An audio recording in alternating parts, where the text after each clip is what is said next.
Bonjour et bienvenue à tous, à toutes et à tous. La Maison commune de la décroissance se réjouit de vous accueillir ici, à la caravane contre-croissance. D'abord une petite précision, pourquoi nous appelons-nous la Maison commune de la décroissance? Oui, on commence tout de suite. Pas du tout parce qu'on rassemblerait tous les décroissants et que voilà, ils se trouveraient tous ensemble avec nous ici, non. C'est parce qu'en fait, avant tout, nous essayons de créer du commun. Nous mettons à disposition ce commun. Il y a tout un travail de réflexion qui est fait en groupe, voilà, sur des concepts, sur tout ce qui touche à la décroissance. Nous mettons à disposition sur notre site de la MCD tout ce travail de recherche et de réflexion. Et s'en empare qui veut, discute qui veut, relaye qui veut toutes ces idées. Nous travaillons donc pour mettre en place un commun autour du mot décroissance. Et justement, ce mot décroissance, il a beaucoup évolué depuis qu'il est apparu. Il est apparu dans les années 70, au moment du rapport Meadows. Il a été repris après dans les années 79. Mais ce mot n'était pas défini comme il l'est aujourd'hui. On est loin aujourd'hui de ce que Paul Ariès nommait simplement un mot obus. À la MCD en tout cas, on s'attache à remplir ce mot qui était un peu comme par hasard une coquille un peu vide au départ. Nous on s'attache à y travailler pour voir qu'est-ce qu'il y a derrière ce mot décroissance. Et notamment grâce au travail de Michel Lepezan qui est là, qui est notre militant chercheur, qui est aussi le fondateur de la MCD. Nous avons, alors je ne vais pas tout vous citer tout le travail intellectuel qui est fait, mais nous avons réfléchi à des concepts simples qui peuvent permettre mieux de comprendre ce qu'est la décroissance. En fait, nous avons mis en place les concepts de rejet, de trajet et de projet. Le rejet, bien entendu, c'est le monde d'aujourd'hui tel qu'il est, tel qu'on le subit. Le projet, c'est le monde qu'on espère envisager un jour.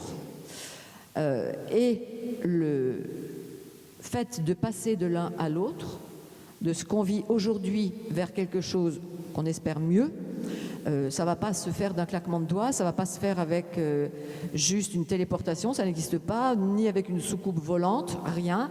Il va falloir faire quelque chose, une transition pour passer de ce monde à l'autre, et c'est justement ce qu'on appelle le trajet. Donc ça revient à vous dire le rejet, le trajet, le projet, et donc c'est important de faire cette distinction, parce qu'on constate souvent dans tous les débats, dans les discussions, dans les conférences qui sont faites, que les gens parlent un petit peu de la décroissance d'une façon générale. Et quand on se demande, là, quand je dis ça, est-ce que je suis plutôt dans le rejet? Est-ce que je suis plutôt dans le projet? Est-ce que je suis plutôt sur quelque chose qui pourrait servir au trajet? Ça clarifie déjà les débats et ça permet d'éviter les dialogues de sourds.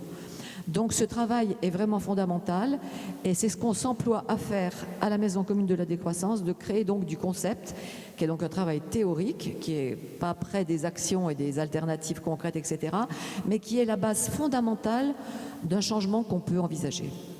Voilà. Donc, je consulte mes notes pour voir si j'ai rien oublié de vous dire. Donc c'est justement aujourd'hui pour continuer ce travail de recherche, pour partager ce travail de recherche, qu'on a organisé la caravane contre-croissance. Et on tient ici la première étape de la caravane. C'est à Paris que ça commence. Voilà, on a des invités. Fleur nous présentera tout à l'heure plus précisément la caravane contre-croissance, qu'on espère pouvoir tenir tous les 2 ans. Donc on espérait faire une biennale. On a 2 autres étapes qui s'annoncent. On a l'étape de Nantes, c'est marqué, voilà, le 30 novembre. Et on a l'étape de Clermont-Ferrand, le 14 décembre. Je pense que je vais passer la parole à Fleur, qui va nous présenter davantage ce que contient la caravane de la décroissance, la caravane contre-croissance. Donc Fleur, que je vous présente, Fleur Bertrand-Montambeau, qui va introduire cette journée, cette première étape. Grâce à une subvention de la FPH, la Fondation pour le progrès de l'homme, eh bien, nous avons de quoi rémunérer Fleur. Elle est donc notre chargée de plaidoyer au sein de la MCD. Elle va vous présenter la journée et c'est donc notre porte-parole. Elle va vous présenter la décroissance comme étant une opposition politique à la croissance. Je lui donne la parole. Alors, en guise de préambule, je voudrais remercier l'Académie du Climat, toute l'équipe qui nous a aidés à organiser cet événement, parce qu'on a vraiment besoin de lieux pour se rencontrer et pour se discuter. Et donc, c'est une grande chose de pouvoir avoir un tel cadre pour parler de décroissance. Donc, voilà, merci à eux et merci à l'équipe technique qui est là avec nous aujourd'hui. Donc, je voulais commencer cette intervention en éclairant le terme de caravane contre croissance. Pour le côté caravane, je crois que c'est fait. C'est donc un colloque itinérant en 3 étapes. On passe à la suite. Et je vais me focaliser sur éclairer pourquoi on parle de contre-croissance. Et pour comprendre ce terme, il faut comprendre qu'il cherche à englober toute une série d'autres termes que Marie-Josée a évoqués. Le terme de contre-croissance, c'est vraiment le chapeau, le terme général pour contenir, pour rassembler ce qui relève du rejet, ce qui relève du projet et ce qui relève du trajet entre l'un et l'autre.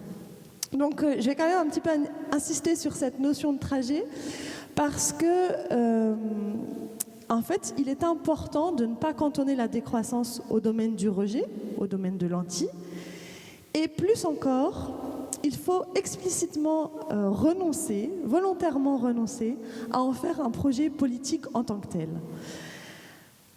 Non, la décroissance n'est pas un projet politique et je vais expliquer ensuite pourquoi. Cette distinction, ce n'est pas juste une histoire de jeu sur les mots, ce n'est pas juste une histoire sémantique. Cette distinction entre rejet, trajet, projet, même si ça fait bien les trois G, ça a vraiment un sens politique. Définir la décroissance comme trajet, ça implique de bien avoir en tête qu'on ne peut partir du monde tel qu'il existe qu'à partir de ce monde. Un pied dedans, un pied dehors. La décroissance comme trajet, elle relie en fait un point de départ et un point d'arrivée. C'est à la fois partir de et se diriger vers. C'est donc à la fois hériter et ouvrir des perspectives, des horizons politiques. Le point de départ, quel est-il ? C'est la croissance, son monde, ses imaginaires, son régime. C'est une croissance que nous, on définit comme étant bien plus vaste qu'un seul phénomène économique. Ce n'est pas seulement la croissance économique.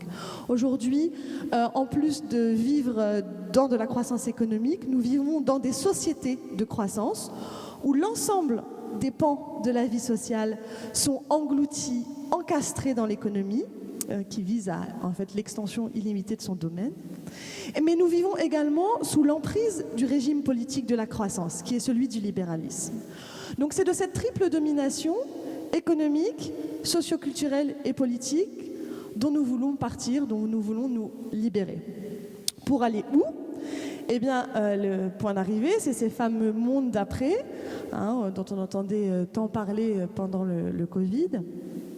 Ces mondes d'après qui seraient libérés des injonctions de la croissance, qu'elles soient économiques, sociales, culturelles, politiques. C'est le monde donc post-croissance, celui où nous ne sommes plus soumis à la croissance. Et c'est là qu'on voit l'importance politique de ne pas confondre les termes décroissance et post-croissance. Marie-Josée le soulignait en intro. On ne peut pas remplacer l'un par l'autre. On entend souvent quand même ça, je ne sais pas si vous, comme moi, vous discutez souvent de décroissance, mais on entend quand même souvent une défense du mot post-croissance parce qu'il serait plus positif, il passerait mieux que le terme de décroissance. Peut-être, mais ça n'est pas la même chose, tout simplement. Parce qu'on ne peut pas envisager de passer d'un monde à l'autre si la décroissance et la post-croissance sont confondues. Ce passage du rejet au projet, Marie-Josée le disait, on le dit souvent, ça ne peut pas se faire par claquement de doigts, par saut, par soucoupe volante, ça c'est la première fois que je l'entendais, regardez. Il faut penser la transition de l'un à l'autre, et celle-ci, elle ne peut être que politique, cette transition. C'est la décroissance comme faisceau de trajectoire politique, de diminution, de réduction, de décrue, de décolonisation. Et c'est comme le dit Bouli Lanners, qui est un acteur belge qui, figurez-vous, est décroissant. Il parle du retour du train en gare. Quand le train a dépassé la gare, la station, il ne suffit pas de mettre le frein à main, il faut faire machine arrière et revenir en gare, ramener l'humanité à la maison et non pas la coupe pour celles et ceux qui ont la référence artistique. Donc définir la décroissance comme trajet, c'est vraiment prendre le contre-pied de la croissance. Pourquoi ? Parce que je le disais tout à l'heure, celle-ci, elle vise à l'extension illimitée de son domaine, à sa perpétuation ad vitam aeternam. Si vous tapez sur economy.gouv, qui est un site officiel du gouvernement, et vous pouvez trouver toute une série de définitions, si vous tapez le mot croissance, vous verrez qu'il est marqué à un moment que celle-ci est la quête perpétuelle des économies contemporaines. Quête perpétuelle, ça veut dire une seule direction, vers l'infini et au-delà, un seul sens, la croissance pour la croissance. C'est la direction qui donne le sens au sens de signification. Il s'agit en fait, dans le monde de la croissance, de croître pour croître. La croissance est sa propre justification, elle est à la fois l'objectif et le fondement, le hamster dans sa cage. Donc si nous nous opposons politiquement à la croissance, si nous affirmons que la décroissance, c'est le contraire de la croissance, et qu'on comprend bien que la croissance, en fait, c'est quoi ? C'est juste croître pour croître. Et bien, il faut oser reconnaître, il faut oser affirmer que nous ne voulons pas décroître pour décroître. Et c'est là donc que nous ne pouvons pas en faire un projet politique en tant que tel. La décroissance, au contraire de la croissance, elle vise sa propre disparition. Et c'est pourquoi nous appelons ce mot un mot échafaudage, contrairement, on a longtemps parlé de mot obus dans les milieux décroissants pour définir le mot de décroissance. Nous parlons du mot échafaudage. Timothée Paric a longtemps parlé de mot chantier. Il parle maintenant d'échafaudage également. Et donc en fait, pourquoi l'échafaudage ? bien parce qu'en fait, quand la façade est ravalée, quand les travaux sont finis, l'échafaudage est enlevé et n'a pas vocation à rester. Il est juste là le temps que nous avons besoin de lui. Donc, si je poursuis ma métaphore jusqu'au bout, nous avons besoin de la décroissance uniquement le temps de ravaler notre façade croissanciste, c'est-à-dire uniquement le temps de sortir de l'emprise de la croissance. Et donc, à ce titre, la décroissance est juste une parenthèse, une époque, un moment pour revenir au sein des plafonds écologiques, au sein de l'espace écologique, en dessous des plafonds écologiques. L'espace écologique, c'est cet espace doublement limité. On aura une conférence cet après-midi sur le sujet. Cet espace doublement limité par des plafonds et des planchers socio-écologiques. Et c'est le seul espace possible pour la réalisation de la vie en commun. Au-delà du plafond, en deçà du plancher, on est hors du commun. Et le commun se situe entre le plancher et le plafond. C'est là que nous voulons revenir. Quand on parle de ramener l'humanité à la maison, c'est très concret, entre plancher et plafond. Ensuite, il ne sera plus question de décroître, mais on pourra se contenter de la croissance, L''A croissance. Donc pour résumer, si on parle de contre-croissance, de caravane contre-croissance, c'est parce qu'on cherche à politiser les renoncements et affirmer notre opposition politique à la croissance et à son monde. Pourquoi ? Parce que le monde de la croissance, c'est un monde à l'envers, c'est un monde insensé, sans sens et sans direction, et c'est un monde que nous voulons remettre à l'endroit, que nous voulons renverser. Nous voulons y remettre du sens. Il faut que la direction que l'on prenne soit donnée par le sens que l'on donne aux choses que l'on fait. Mais comment ? Eh bien, c'est un petit peu l'ambition de la caravane contre-croissance que de tenter d'y répondre. En parlant de reversement, nous indiquons que la décroissance doit se hausser jusqu'à une critique politique. La croissance est un régime politique fondé sur 3 piliers. La religion de l'illimitisme, la destruction du commun au profit de l'individuel, une économie politique de la pénurie. Face à ces 3 piliers, nous procédons à 3 renversements. À la religion de l'illimitisme, nous opposons tout simplement notre goût pour les limites. C'est le fondement même de la décroissance, et ces limites, contrairement à ce qu'on entend très souvent, ce n'est pas la nature qui nous les fournit. Elles résultent de notre volonté politique d'autolimiter nos désirs collectifs et individuels. Ainsi, à la MCD, nous défendons ce qu'on appelle le quand bien même.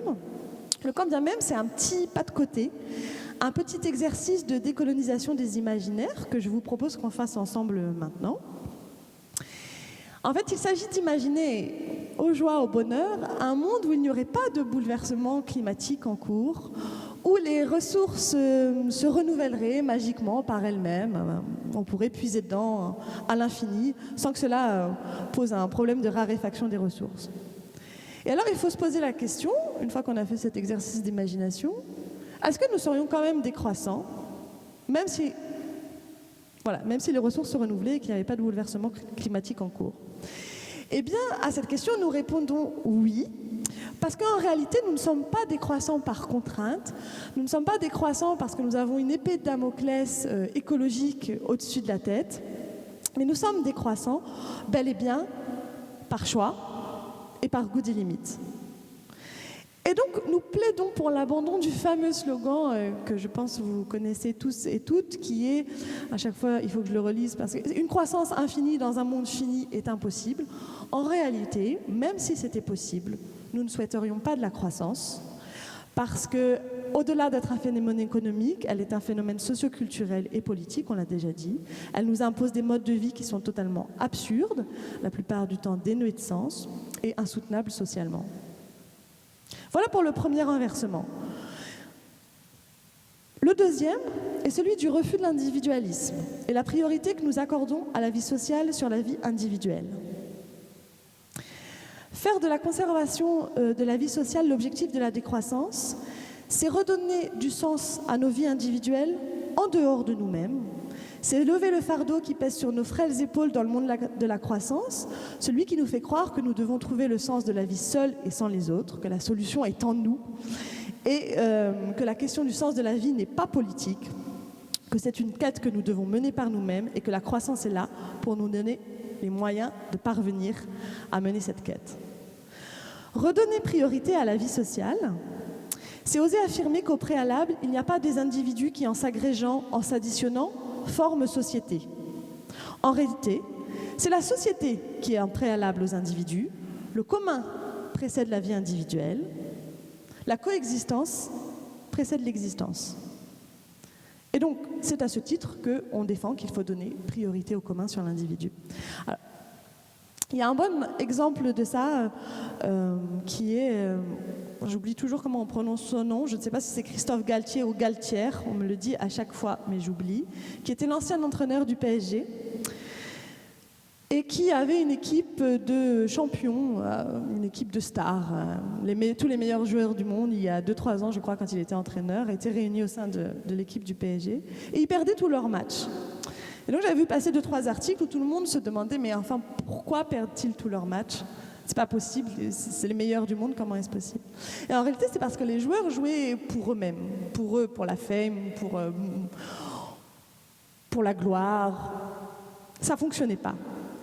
Et un jour, je suis dans un café et je vois à la télé passer un petit bandeau comme ça. Moi, je suis toujours attirée par la télé parce que je ne l'ai jamais eu. Et c'était marqué Christophe Galtier. Ils venaient de gagner un match, je crois, contre l'Allemagne. Et Christophe Galtier disait, ils ont joué un match formidable. Ils ont gagné parce qu'ils ont joué les uns pour et avec les autres. Et quand on défend la vie sociale, je crois que jouer les uns pour et avec les autres est une bonne définition qu'on pourrait adopter nous aussi, à l'instar du PSG. Donc, jouer les uns pour les autres, c'est accorder aussi la priorité aux activités de reproduction sociale, les activités de soins, de care, qui sont en fait la plateforme qui permettent à la vie de la société de se reproduire, de se perpétuer. Or, dans le monde de la croissance, ces activités, cette sphère de la reproduction sociale, ces activités non marchandes, sont colonisées par la sphère de la production économique et marchande, la sphère où il s'agit de faire du profit. Pourtant, toute la vie de la société est basée sur ces activités de base, justement. C'est un cycle vital que entretient la sphère de la reproduction sociale. La sphère productive elle-même ne pourrait exister en tant que telle sans que ces activités ne soient assurées. Et pourtant, elle contribue non seulement à les invisibiliser, mais également à les miner. Et si l'on considère que, que ces activités de reproduction sociale sont la condition de toute activité, si on prend en compte ce renversement de perspective, eh bien on se rend compte que toute production est d'emblée sociale et que lutter contre l'individualisme, c'est aussi lutter contre le mythe du self-made man, celui qui s'est fait tout seul, mais il n'a pas goudronné les routes sur lesquelles ses ingés roulent, il ne s'est pas auto-enseigné les apprentissages qu'il a pu rencontrer au cours de sa vie, il ne s'est pas changé ses couches quand il était petit, etc., etc., tout ce qui lui a permis d'être l'homme qu'il est maintenant. Donc si toute production est sociale, ces retombées économiques ne peuvent être privatisées, elles doivent être socialisées. Et c'est là que nous mettons le doigt sur le troisième renversement, qui pose en fait, ce troisième renversement, il pose la question de la soutenabilité sociale de la transition, du trajet décroissant. Quelle soutenabilité sociale? Comment ce trajet décroissant peut-il être socialement acceptable?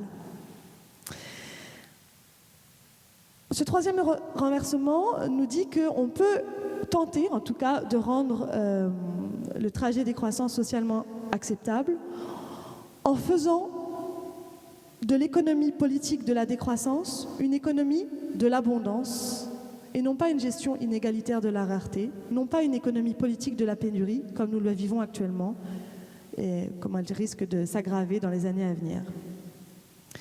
Cette économie générale politique sera mobilisatrice parce qu'elle propose un renversement dans la distribution des surplus. Pour le faire très rapidement, aujourd'hui, prévaut un binôme qui couple austérité sociale à excès individuel, consommation ostentatoire individuelle.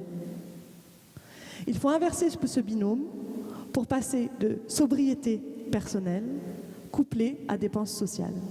Et ce sera le sujet de plusieurs interventions dans la journée. Donc voilà, refus de l'illimitisme, défense de la vie sociale, sobriété et dépenses, voilà les trois axes qui forment le cadre de ce colloque. Ce cadre, nous l'avons proposé à un ensemble de personnes, des militantes, des militants, des chercheuses, des chercheurs, parfois les deux, des militants-chercheurs, des membres d'associations, qui viennent aujourd'hui exposer leurs réflexions singulières sur l'une de ces trois thématiques. Nous les remercions d'avoir accepté de faire route commune, compagnonnage le temps d'une journée, et nous sommes vraiment enthousiastes à l'idée d'entendre ce qu'ils ont à nous apporter, à nous donner, à nous apprendre aujourd'hui. Je vous laisse là et je vous souhaite un bon voyage au rythme lent et apaisé de cette première édition de la Caravane Contre-Croissance.